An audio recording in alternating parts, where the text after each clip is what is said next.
Sorrowful, Secretary Liu asked you to put this report together to make sure that nothing like this ever happens again. I look at page 35, and I see basically a case made for a budget increase. Your budget asked for over $1 billion in more spending for your agency, and you're asking us to hire another 4,572 employees. Let me read you what we've already learned in just 2 months. In just 2 months, we've got a conference in Atlanta which had a celebrity chef Wolfgang Puck cater, costing $2.4 million. We've got a conference in Anaheim, California, $4.1 million. A conference in Philadelphia, $2.9 million. A conference in San Diego, $4.1 million. One of these conferences, you had $135,000 for 15 speakers. That's about $9,000 per speaker. The IRS paid for the deputy commissioner to stay 5 nights in the presidential suite at the Hilton Hotel during one of these conferences.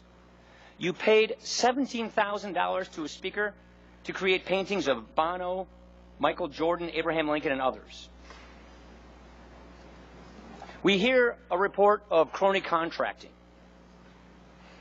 between an improper relationship between an IRS contractor and a person whose business had less than $250,000 in income the prior year is getting awarded a $500 million contract. Between 2010 and 2012, you had 225 conferences costing $49 million. Let me see if I can put this in perspective for you. I represent a town of Sturtevant, Wisconsin. A little less than 7,000 people live there. It's a great village. The village of Sturtevant is basically a blue-collar town. People work at the Case Tractor Factory. They work at the S.E. Johnson Factory. It's surrounded by cornfields and bean fields and lots of small businesses. It took more than 100% of the federal taxes paid by the working families of the village of Sturtevant, Wisconsin, to pay for the 225 conferences you spent at the IRS from 2010 to 2012. That's the way you need to think of this. People are working hard. They're living paycheck to paycheck. They're paying their taxes. And this is what you're spending their taxpayer dollars on? And now you come here asking us for $1 billion, about a 10% increase. You're asking us to hire another 4,500 people. I represent Rock County. That's my home. The population of Rock County and all of the working families in Rock County, their taxes wouldn't even cover the $1 billion increase that you're asking for. You're here representing the president. You're asking us for this increase. I know you're new to the IRS. You come from the Office of Management and Budget, and you have a great reputation. So you're a budget cruncher. How on earth do you think you have the moral authority to ask for this? Why would we, representing the taxpayers we represent, give you all this extra money you are asking for if this is what the IRS is doing with hard-earned taxpayer dollars? We're seeing just in 2 months waste, fraud, abuse, and taxpayer targeting, and you're saying, give us another $1 billion. Why should we do that? Congressman, you're asking very important questions, and I'd love the opportunity to address them.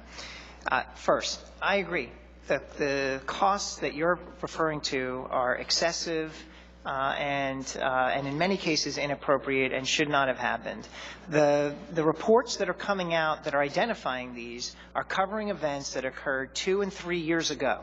And my concern is great, but my concern would be even greater if I saw that those patterns of spending are continuing through today. In many cases, they are not. We are looking at 68% cut in training travel. We're looking at 45% cut in other travel in the IRS. We've cut our printing by 3%. We've cut our professional and technical services by 25%. There are deep cuts going on in a lot of these activities. Now, here's my suggestion. Let's have these cuts take place, and then come back to us in a year or two, and let's see if you're running this place well. Then we'll consider a budget increase. How's that sound? I will say this. It's a fair point. I will say this, that there's more cuts to be made. And I think in this report, in Section 3, and in subsequent testimony that I'll give to this committee, I will furnish for you additional cuts so that we can go even deeper, so that every penny is watched even more closely than it Great. is. So it sounds like you don't need a budget increase. No, I'm not saying that, because I think there's a broader macro point. It goes, I think, back to some of the questions that Congressman Johnson was asking. We still have an indispensable mission to enforce the tax code, to go after fraud. The cuts that we are seeing dwarf any kind of conference expenditures that we have. The materiality difference is much different. And we just have to look at this and say, okay, has the IRS done enough to get its shop in order to cut those excessive costs? I'll make the case to you that we're going in the right direction.